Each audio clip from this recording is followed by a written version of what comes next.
নাহমাদু ওয়া নুসাল্লি আলা রাসূলিল কারীম আম্মা বাদ আউযু বিল্লাহি মিনাশ শাইতানির রাজীম বিসমিল্লাহির রহমানির রহিম আল কবরু রাউদাতুম মিন রিয়াদিল জান্নাহ। কবর হচ্ছে জান্নাত বা জাহান্নামের গর্ত সমূহের মধ্যে একটি গর্ত। এই দুনিয়ার প্রতি আকৃষ্ট ব্যক্তি যারা স্থায়ী ঠিকানা দুনিয়াকে মনে করেছেন, দুনিয়ার জীবনে আপনার কবরস্থ হওয়ার জন্য আসুন এবং কবরের দিকে তাকান। কবরের মানুষটি কত অসহায় সেটা যদি দেখতে চান তাহলে দুনিয়ার জীবনে আপনি ভালো কর্ম করুন। কবরস্থ মানুষকে একাকিত্ব মনে হয়, কারণ কবর হচ্ছে জান্নাত বা জাহান্নামের গর্ত সমূহের মধ্যে একটি গর্ত। কবর হচ্ছে নির্জনতার স্থান, কবর হচ্ছে কীটপতঙ্গের জায়গা, কবর হচ্ছে পোকামাকড়ের জায়গা। এই পোকামাকড়ের জায়গায় যদি প্রত্যেকটা মানুষকে আসতে হবে, দুনিয়ার জীবনে ভালো কর্মকে আপনি যদি প্রাধান্য দেন তাহলে এই কবর আপনার জন্য হবে শান্তির ছায়াতল, সুশীতল জান্নাতের অপরিসীম সীমা। এবং দুনিয়ার জীবনে যদি ভালো থাকতে চান তাহলে দুনিয়াতেই ভালো কর্ম করুন। কবরস্থ অবস্থায় আপনার কবরের মধ্যে এমনিতেই চলে আসবে দুনিয়াবী শান্তি। আমরা এসেছি একটি কবরের জায়গায়, যেখানে মানুষ তার জীবনের সর্বোচ্চ সীমা অতিক্রম করছে এবং জীবনের যত রকম প্রতিদান রয়েছে দুনিয়ার জীবনে জান্নাতি প্রতিদান, সে যদি ভালো কর্ম করে সেই কবরই এখানে তার জন্য জান্নাত হবে, এবং খারাপ যদি কাজ করে তার জন্য প্রচণ্ড রকম খারাপ হবে। দুনিয়ার জীবনে সকল ভুলভ্রান্তি ভুলে কবরের দিকে তাকান, তাহলে কবরের মানুষগুলোর কাছ থেকে শিক্ষা গ্রহণ করতে পারবেন। কবরস্থ ব্যক্তি কতটা অসহায়, বছরের পর বছর চলে যায়, তাদেরকেও খোঁজ খবর রাখে না। কারণ কবরস্থ মানুষ একটাই কামনা করে, দুনিয়ার জীবনের সব আমল বন্ধ হয়ে যায়, মৃত্যুবরণ করলে একটি আমল বাকি থাকে।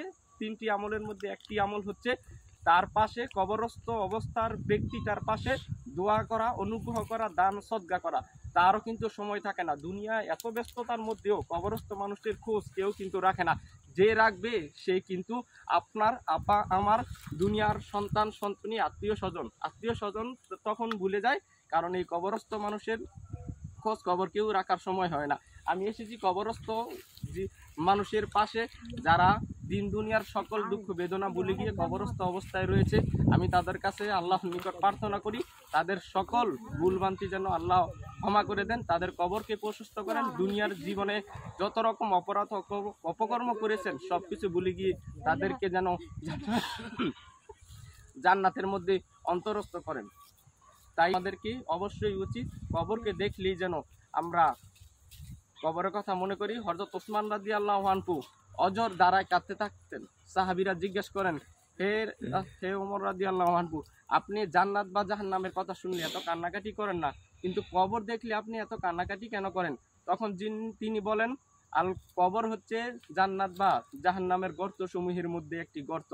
হে দুনিয়ার প্রতি আকৃষ্ট ব্যক্তি, যারা স্থায়ী ঠিকানা আল্লাহকে ভুলে গেছো, তারা কবরের দিকে তাকাও। কবর হচ্ছে নির্জনতার ঘর, কবর হচ্ছে একাকিত্বের ঘর, কবর হচ্ছে পোকামাকড়ের ঘর।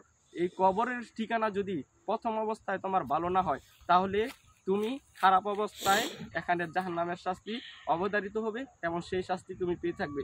এমন ভালো যদি থাকো তাহলে ভালোগুলো গুণ কর্ম তোমার মধ্যে থাকবে এবং জান্নাতের সুশীতল ছায়া সুরঙ্গ তোমার কবরস্থ অবস্থায় হবে। আমাদেরকে উচিত দুনিয়ার জীবনের সকল অপরাধ ভুলে গিয়ে আমরা যেন কবরের দিকে তাকাই। কবরের মানুষগুলোর দিকে তাকালে আমাদের অপরাধ অপকর্ম থেকে বাঁচতে পারবো এবং নিজের জীবনকে ছোট মনে হবে, নিজেকেও ছোট মনে হবে। ধন্যবাদ সবাইকে। আসসালামু আলাইকুম।